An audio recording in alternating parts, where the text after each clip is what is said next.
نصلی و نسلم علی رسولہ النبی الکریم اما بعد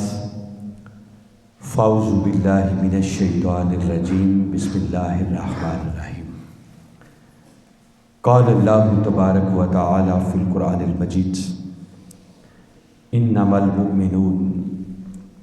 الذین آمنوا باللہ ورسولہ ثم لم يرتابوا وجاہدوا باموالہم وانفسہم فی سبیل اللہ اولئک هم الصادقون صدق اللہ العظیم۔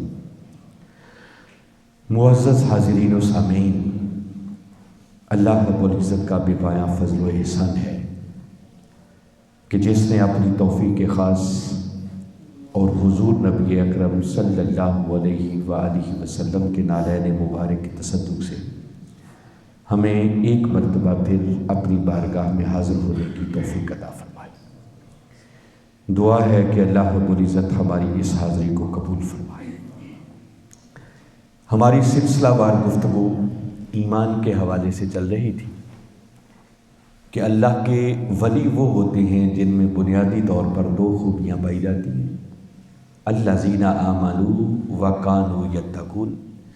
پہلی خوبی یہ کہ وہ صاحبان ایمان ہوتے ہیں اور ایمان کے ساتھ ساتھ پھر وہ تقویٰ کے نور سے اپنے من کو روشن کر لینے والے ہوتے ہیں۔ تو بات ہماری ہو رہی تھی کہ وہ ایمان کیا ہے جو ولایت کے لیے پہلا تقاضا ہے، پہلی شرط ہے، پہلا سٹیپ ہے۔ اس کی وضاحت کے لیے سورہ حجرات پر ہم اس کی آیت نمبر 15 پہ بات کر رہے تھے، جس میں اللہ رب العزت نے شروع میں بھی اور آخر میں بھی کلمہ حصر استعمال کر کے اس کے اندر ایمان کو اور مومنین کو ڈیفائن کیا اور فرمایا انما المؤمنون، مومن فقط وہ لوگ ہیں الذین آمنوا باللہ ورسولہ، جو اللہ پر بھی ایمان لائیں اور اس کے رسول پر بھی ایمان لائیں، اور پھر ایسا ایمان لائیں ثم لم یرتابوا کہ اس ایمان میں پھر شک کی دراڑ پیدا نہ ہونے دیں۔ پکا اور سچا ایمان جو اللہ کہہ دے، جو اس کا رسول فرما دے، اس میں شک کی گنجائش پیدا نہیں ہونی چاہیے۔ اور یہیں پر اکتفا نہیں کیا، فرمایا مومن بننے کے لیے اگلا تقاضا یہ ہے وَجَاهَدُوا بِأَمْوَالِهِمْ وَأَنفُسِهِمْ فِي سَبِيلِ اللَّهِ۔ پھر اللہ اور اس کے رسول صلی اللہ علیہ وسلم پر ایمان لانے کے بعد سچے مومن وہ ہیں کہ جو اپنے مال اور اپنی جان سے اللہ کی راہ میں جہاد کرتے ہیں۔ اور اینڈ کیا اس آیت کریمہ کا اولئک هم الصادقون، فرمایا یہی وہ لوگ ہیں جو حقیقت میں اپنے دعوی ایمان میں سچے ہیں۔ گویا جو اپنے مال اور جان سے پھر پریکٹیکلی اللہ کے دین کی سربلندی کے لیے جد و جہد نہیں کرتے، محنت نہیں کرتے، تگ و دوئی نہیں کرتے، یہ آیت کریمہ بتا رہی ہے کہ ان کو اپنے ایمان کی فکر کرنی چاہیے کہ وہ ایمان کے کس پانی میں ہے۔ میں پھر توجہ دلا رہا ہوں کہ باری تعالیٰ نے آغاز بھی یوں کیا انما المؤمنون، انما یہ کلمہ حصر ہے کہ مومن فقط یہ ہے جو اللہ پر بھی ایمان لائیں، اس کے رسول پر بھی ایمان لائیں، اور ایسا ایمان کہ پھر جس میں شک کی دراڑ پیدا نہ ہونے پائے،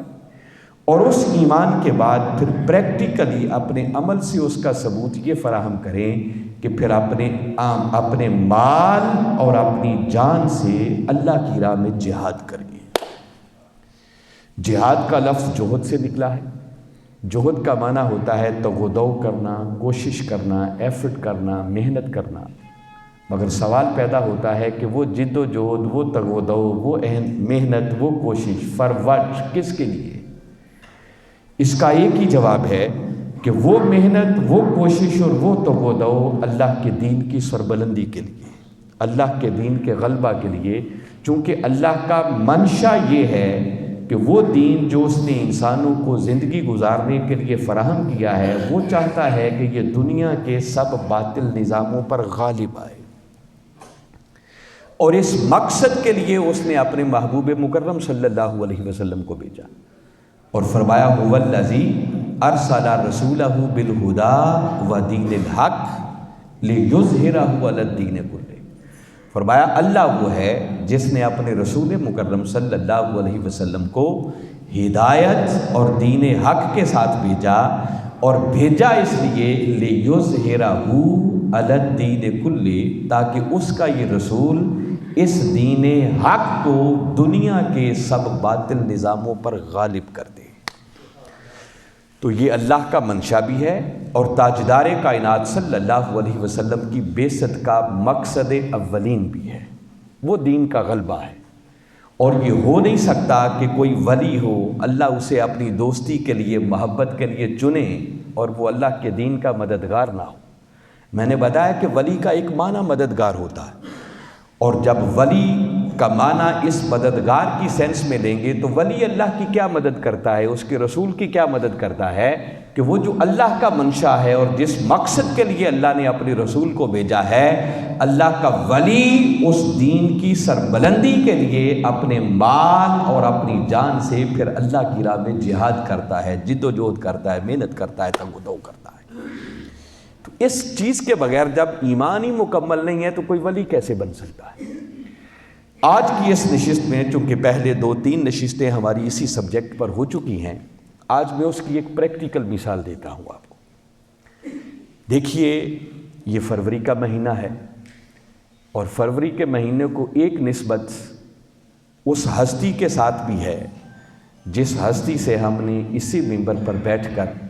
کو کم و بیش زندگی کے 40 برس تو گزری گئے ہوں گے جب سے ان کو سن رہے ہیں، اور یہ ان کی ولادت باسعادت کا مہینہ ہے۔ 19 فروری ان کا یوم ولادت ہے، اور میری نظر میں اس وقت روئے زمین پر ان سے بڑھ کر ولی اور کوئی نہیں ہے۔ نعرہ تکبیر، نعرہ رسالت، مجدد رواستی، اور اگر ولایت کے لیے بنیادی 2 تقاضے ایمان اور تقویٰ ہیں، اور وہ جو پہلا تقاضا ایمان ہے، وہ ایمان مکمل نہیں ہوتا جب تک کہ انسان اللہ کے عطا کردہ اور اس کے محبوب کے لائے ہوئے دین کی سربلندی کے لیے محنت اور ایفرٹ نہ کرے۔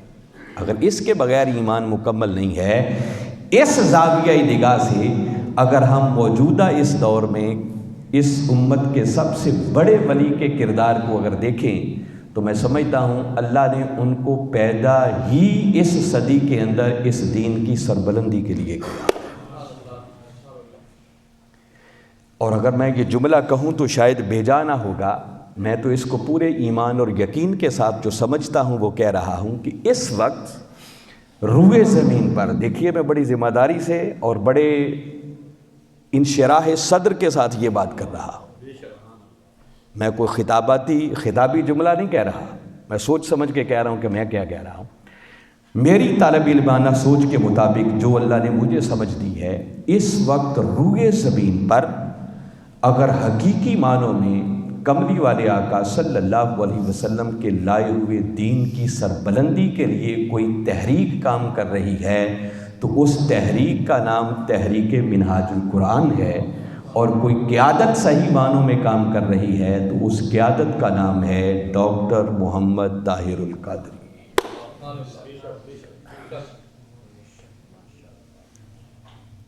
ممکن ہے میری بات کو سن کر کئی لوگوں کو تعجب ہو رہا ہو، حیرت ہو رہی ہو۔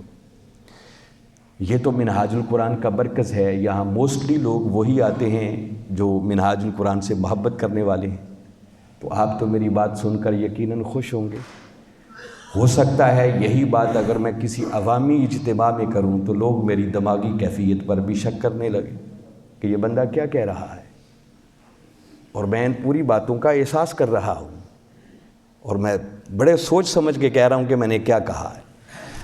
مگر میں پھر بتا رہا ہوں کہ اس کو سوچیں، اس پر غور کریں، میں نے ایسے یہ جملہ نہیں کہا۔ کوئی سوچ سکتا ہے کہ دین کا کام کرنے والی تحریکوں اور جماعتوں کی تو کمی کوئی نہیں۔ وہ پنجابی میں کہتے ہیں نا کہ 8 پٹ ہوتے 100 نکل ہوں گے۔ ہر گلی محلے کے اندر کوئی جماعت ہے، کوئی تنظیم ہے جو آقا کے دین کی خدمت کام کر رہی ہے۔ تو کوئی سوچ سکتا ہے کہ میں نے ایک جملے کے اندر کیا سب کے کاموں کو نیگیٹ کر دیا؟ نہیں، میں نے کسی کو بھی نیگیٹ نہیں کیا۔ یہ اصولی طور پر بات یاد رکھیں کہ روئے زمین پر کوئی شخص جب بھی جہاں بھی بھلے سے کوئی پلیٹ فارم بھی ہو، اور حتیٰ کہ کوئی پلیٹ فارم نہ بھی ہو، کوئی انڈیویجولی کوئی اللہ کے دین کی خدمت کر رہا ہو مگر پیچھے اس کی نیت خالص ہو، تو اللہ کسی کی محنت کو بھی رائے گاہ نہیں جانے دیتا، اس پر اس کو اجر ضرور عطا کرتا ہے۔ اب دین کی خدمت کرنے کے بہت سارے گوشے ہیں، بہت سارے رخ ہیں، بہت سارے پہلو ہیں۔ کئی لوگوں کا ذوق ہوتا ہے وہ مسجدیں بڑی بنواتے ہیں، تو یہ بھی دین کی ایک خدمت ہے۔ کئی لوگوں کا ذوق ہوتا ہے وہ مدرسے بڑے بنواتے ہیں۔ کئی لوگوں کا ذوق ہوتا ہے وہ ہر سال یتیم بچیوں کی شادیاں کرواتے ہیں۔ کئی لوگوں نے دسترخوان لگا رکھے ہوتے ہیں اور روز سینکڑوں اور ہزاروں لوگ ان کے دسترخوان پر مفت میں کھانا کھا کے جاتے ہیں۔ یہ بھی اللہ کے دین کی ایک خدمت ہے۔ ابھی سیلاب آیا ہے تو لوگوں نے کتنی اپنے سیلاب سے متاثرہ بھائیوں کے لیے مدد کی ہے۔ منہاج ویلفیئر فاؤنڈیشن کا ایک بہت بڑا کردار تھا۔ یتیموں کے لیے لوگ ادارے بناتے ہیں، جیسے منہاج القرآن نے آغوش کے نام سے ایک آرفن کیئر سینٹر بنا رکھا۔ اس طرح کے ادارے میں بتا رہا ہوں کہ دین کی خدمت کرنے کے کروڑوں گوشے ہیں، اور جو جہاں جس حوالے سے بھی جتنی محنت کرتا ہے اللہ کسی کی محنت کو بھی رائے گاہ نہیں جانے دیتا۔ مگر اب میں ایک خاص بات کہہ رہا ہوں، اس کو بڑی توجہ اور دھیان سے سنیں۔ یہ چند ایک کام جو میں نے گنوائے، یا اس طرح کے اور بہت سارے کام آپ ساتھ شامل کر سکتے ہیں۔ یاد رکھیں کہ ان میں سے کوئی ایک کام بھی ایسا نہیں ہے جس کے اندر آقا کے لائے ہوئے دین کے غلبے کا راز پوشیدہ ہو۔ ان کاموں کے ذریعے دین غالب نہیں آتا۔ یہ دین کی خدمت کے کام ضرور ہیں، اللہ ان پر اجر دے گا، مگر ان کاموں کے ذریعے دین کا غلبے کا کوئی تعلق نہیں ہے۔ آپ جتنی چاہیں یتیم بچیوں کی شادیاں کروا دیں تو کیا اس سے دین باطل نظاموں پر غالب آ جائے گا؟ نہیں آئے گا۔ جتنے چاہیں غریبوں کو آپ کھانا کھلاتے چلے جائیں تو کیا اس سے دین غالب آ جائے گا؟ کوئی دین غالب نہیں آئے گا۔ جتنی چاہیں مسجدیں بنا لیں، کیا مسجدیں بنانے سے دین غالب آ جائے گا؟ نہیں آئے گا۔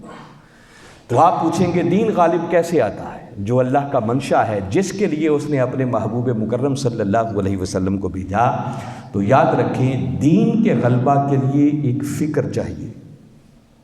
ایک سوچ چاہیے، ایک تھاٹ چاہیے۔ اس کے لیے دنیا کے حالات کا ویژن اور ادراک چاہیے۔ اس کے لیے ایک منظم پلاننگ چاہیے۔ اس کے لیے ایک مسلسل جد و جہد اور ایفرٹ چاہیے۔ تب جا کر آپ کہیں سوچ سکتے ہیں کہ ہماری اس ایفرٹ کے نتیجے میں آقا کے لائے ہوئے دین کے غلبے کا بھی کوئی امکان ہو سکتا ہے۔ جب اس زاویہ نگاہ سے آپ دیکھیں گے تو 99% دین کا کام کرنے والی تنظیمیں، جماعتیں اور لوگ ایسے ملیں گے جن کے ہاں بنیادی طور پر یہ سوچ موجود ہی نہیں ہوتی،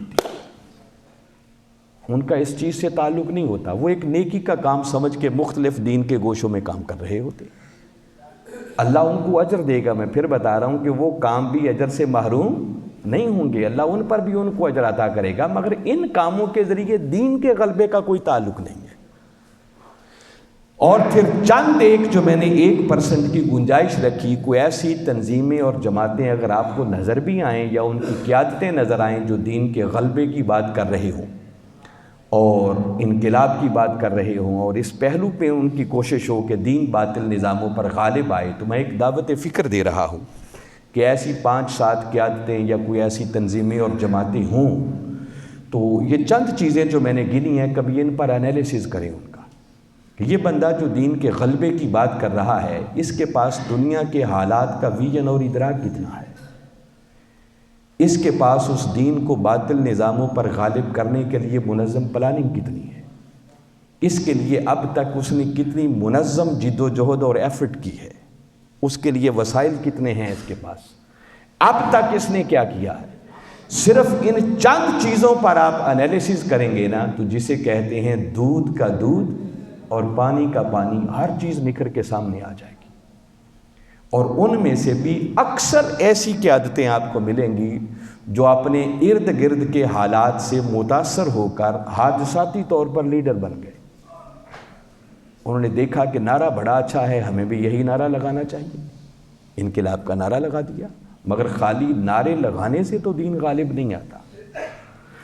اور میں جس ہستی اور جس قیادت کی بات کر رہا ہوں، جس کو دنیا ڈاکٹر محمد طاہر القادری کے نام سے یاد کرتی ہے،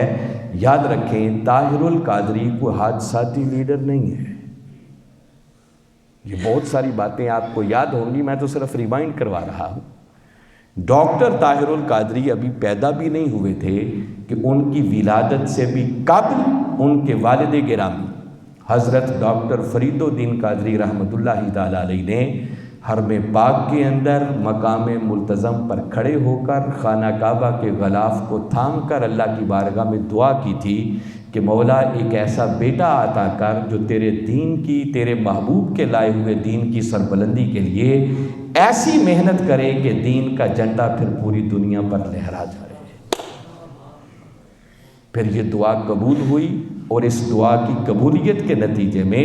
تاجدار کائنات صلی اللہ علیہ وسلم نے یہ بشارت عطا کی کہ فرید الدین مبارک ہو، اللہ آپ کو بیٹا عطا کرے گا، اس کا نام بھی طاہر رکھنا۔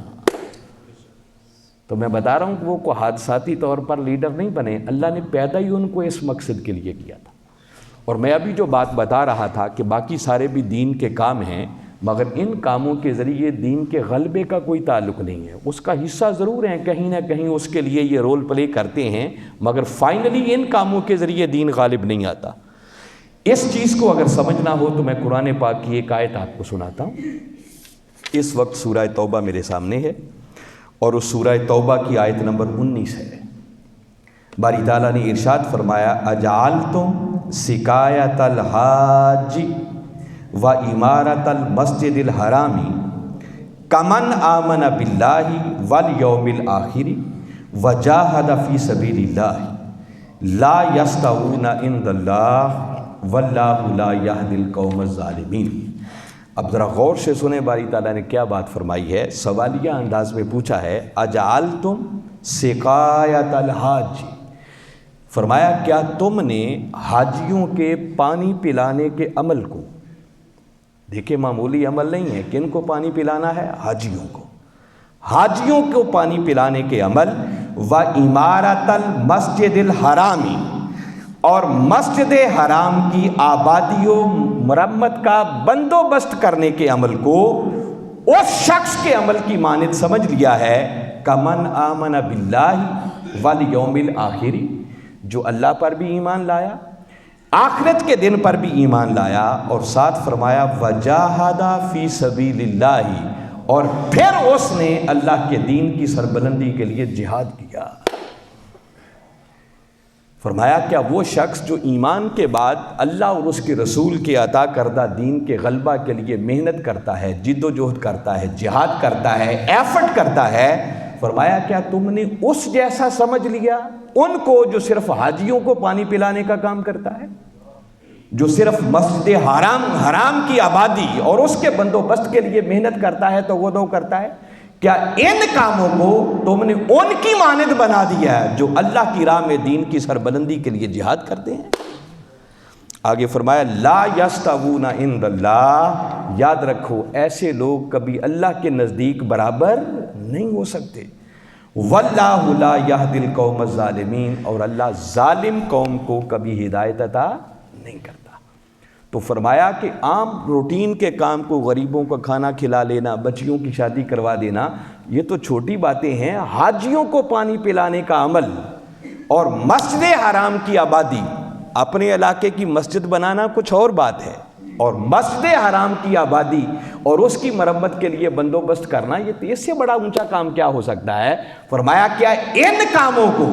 تم نے اللہ کی راہ میں جہاد کرنے والے لوگوں کے برابر سمجھ لیا؟ فرمایا یہ اللہ کے ہاں کبھی برابر نہیں ہو سکتے۔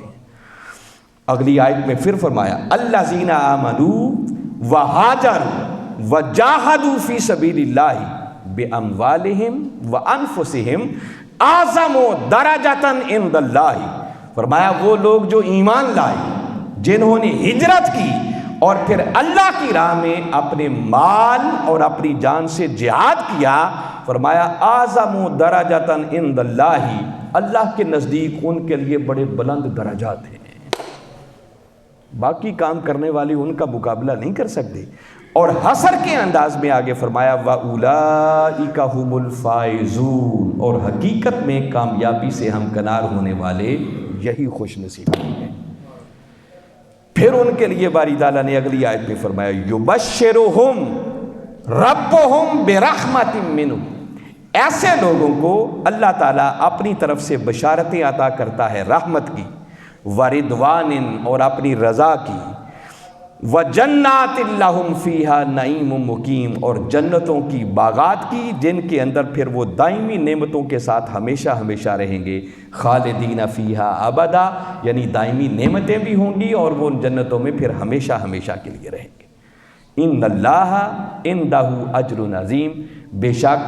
اللہ کے ہاں یہ بہت بڑا اجر ہے، یہ اجر عظیم ہے، مگر کن کے لیے؟ جو اللہ کی راہ میں جہاد کرتے ہیں، محنت کرتے ہیں، تگ و دو کرتے ہیں، فار واٹ؟ اللہ کے دین کی سربلندی کے لیے جد و جہد کرتے ہیں۔ تو میں نے بتایا کہ باقی روٹین کے کام ان پر اللہ اجر ضرور دیتا ہے، مگر دین کے غلبہ کے لیے جو محنت ہے، جس کو اللہ تعالیٰ نے ہمارے ایمان کا حصہ بنایا ہے، وہ کام اس کام کا مقابلہ کبھی نہیں کر سکتے۔ اور اس صدی کے اندر منہاج القرآن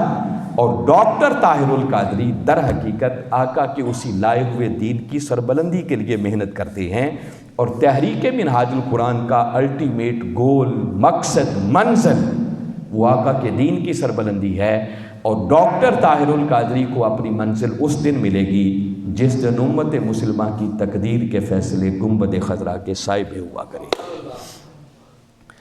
تو میں نے بتایا ان کی تو ولادت سے بھی قبل ان کے والد گرامی نے دعا کر کے انہیں مانگا ہی اس مقصد کے لیے تھا، اور پھر مجھے جنگ میں کچھ عرصہ رہنے کا موقع ملا، اور ان لوگوں سے ملاقات کا شرف بھی ملا ہے جو قبلہ حضور کے بچپن کے ساتھی، جنہوں نے بچپنا آپ کے ساتھ گزارا، آپ کے کلاس فیلو، اور ان لوگوں سے میں نے سنا ہے، وہ کہتے ہیں کہ ڈاکٹر صاحب ابھی پرائمری سکول کے طالب علم ہوتے تھے، تو اس دور کے اندر بھی اپنے گھر کے باہر ایک پتھر تھا، اس پہ چڑھ جاتے، گلی محلے کے بچوں کو اکٹھا کر لیتے، کلاس فیلوز کو اکٹھا کر لیتے، اور اس دور میں بھی انقلابی خطاب فرماتے، اور ان سے مخاطب ہو کر کہتے کہ میں اپنے آقا کے لائے ہوئے دین کی ایسی خدمت کروں گا کہ دین کا جھنڈا پھر پوری دنیا پر لہرائے گا۔ تو میں بتا رہا ہوں کہ ڈاکٹر طاہر القادری کو حادثاتی لیڈر نہیں ہے۔ پھر آپ کبھی ان کی 1973 کی لکھی ہوئی ڈائری پڑھیں، جب ابھی منہاج القرآن کا وجود بھی نہیں تھا، ابھی آپ طالب علم تھے، یونیورسٹی کے اسٹوڈنٹ تھے، آپ نے پورا انقلاب کا اور دین کے غلبے کا ایک نقشہ کھینچا، وہ پڑھنے سے تعلق رکھتا ہے، قرآنی فلسفہ انقلاب کی جلد کے اینڈ پر باقاعدہ یہ سب آپ کی ڈائری کی تصویریں لے کر وہ سب شامل کی ہوئی ہیں۔ آپ کو دعوت دے رہا ہوں کبھی پڑھیں کہ اس شخص نے اس وقت پورا نقشہ کھینچا ہے کہ میں آقا کے دین کے غلبہ کے لیے ایک تحریک چلاؤں گا، لوگوں کو دعوت دوں گا، کلمہ حق بلند کروں گا۔ شروع میں لوگوں کو میری بات سمجھ نہیں آئے گی، لوگ میرا ٹھٹھا کریں گے، مذاق اڑائیں گے کہ یہ بندہ کیا باتیں کرتا ہے، مگر فرمایا دنیا کی کوئی طاقت میرے اٹھتے ہوئے قدموں کو روک نہیں سکے گی۔ میں صرف خلاصہ بتا رہا ہوں ان جملوں کا،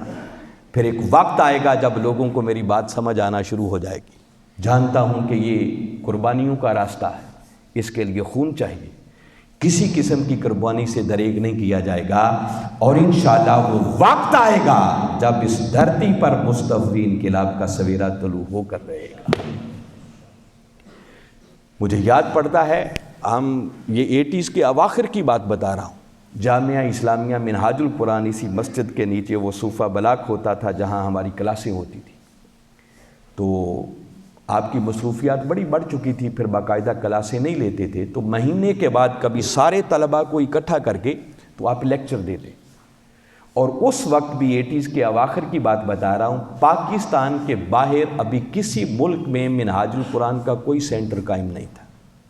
کوئی شاید 1-2 جگہوں پر کوئی تنظیم بنی ہو، اس سے زیادہ نیٹ ورک کوئی نہیں تھا، صرف پاکستان میں منہاج القرآن تھا۔ تو آپ اس وقت فرمایا کرتے تھے کہ بیٹے دھیان سے پڑھا کرو، ایک وقت آئے گا میں نے آپ سے بڑے بڑے کام لینے ہیں، آپ میں سے کسی کو امریکہ میں ڈائریکٹر بنا کے بھیجوں گا، کسی کو لندن میں بھیجوں گا، کسی کو فرانس میں بھیجوں گا، کسی کو جرمنی میں بھیجوں گا۔ اور ہم یہ باتیں سن کر ایک دوسرے کے چہروں کو تکتے اور سوالیہ نشان سے ایک دوسرے کو دیکھتے کہ کیا ہماری شکلیں اس قابل ہیں کہ ہم ڈائریکٹر بن کے جائیں گے۔ اس وقت سمجھ نہیں آتی تھی کہ طاہر القادری کیا کہتا ہے،